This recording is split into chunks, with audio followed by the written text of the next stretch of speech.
Hello everyone, welcome to my mini vlog. ನಾನಿಲ್ಲಿ Monday ವ್ಲಾಗನ್ನು upload ಮಾಡ್ತಾ ಇದ್ದೀನಿ. ಸೊ ನಮ್ಮ ಹಾಸನಲ್ಲಿ 3 ಡೇಸಿಂದ ವೆದರ್ ಅಂತೂ ತುಂಬ ಕೂಲ್ ಆಗಿದೆ. ತುಂಬ ಬಿಸಿಲು ಇಲ್ಲ ತುಂಬ ಮಳೆನೂ ಬರ್ತಾ ಇಲ್ಲ. ಹಾಗೆ ತುಂತುರು ಮಳೆ ಬರ್ತಾ ಇದೆ. ಮೇಲ್ಗಡೆ ಬಟ್ಟೆ ಒಣಗಾಕಿದ್ದೆ. ಸೊ ತರೋದಕ್ಕೆ ಅಂತ ಹೋಗಿದ್ದಾಗ ಸ್ವಲ್ಪ ಶೂಟ್ ಮಾಡಿಕೊಂಡೆ. ತುಂಬ ಬ್ಯೂಟಿಫುಲ್ ಆಗಿ ಕಾಣಿಸ್ತಾ ಇತ್ತು ವೆದರು. ಸೊ ಆ ಚಳಿಗೆ ಟೀ ಕುಡಿಬೇಕು ಅನ್ನಿಸ್ತಾ ಇತ್ತು. ಸೊ ಟೀ ಮಾಡ್ಕೊಂಡು ಕುಡಿದೆ. ಹಾಗೆ ನನ್ನ ಮಕ್ಕಳು ಮಂಡೇ ಯೂನಿಫಾರ್ಮ್ನ ನಾನು ರಾತ್ರಿನೇ ಅಂದರೆ ಸಂಡೇ ರಾತ್ರಿನೇ ಐರನ್ ಮಾಡಿ ಇಟ್ಕೋತೀನಿ.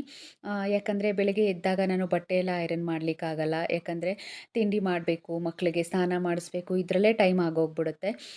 ಸೊ ಹಿಂದಿನ ದಿನವೇ ಶೂ ಎಲ್ಲ ಪಾಲಿಷ್ ಮಾಡಿ ಇಟ್ಕೊಳ್ಳೋ ಅಂಥದ್ದು, ಮಕ್ಕಳು ಯೂನಿಫಾರ್ಮ್ನ ಐರನ್ ಮಾಡಿ ಇಟ್ಕೊಳ್ಳೋ ಅಂಥದ್ದು, ಈ ಕೆಲಸಗಳನ್ನ ನಾನು ಹಿಂದಿನ ದಿನವೇ ಮುಗಿಸ್ಬಿಡ್ತೀನಿ.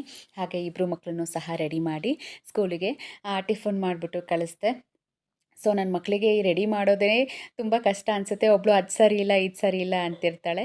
ನಿಮಗೂ ಹಾಗೆ ಅನಿಸುತ್ತಾ? ಇಲ್ಲಿಗೆ ನನ್ನ ವ್ಲಾಗ್ ಮುಗಿದಿದೆ. Thank you all.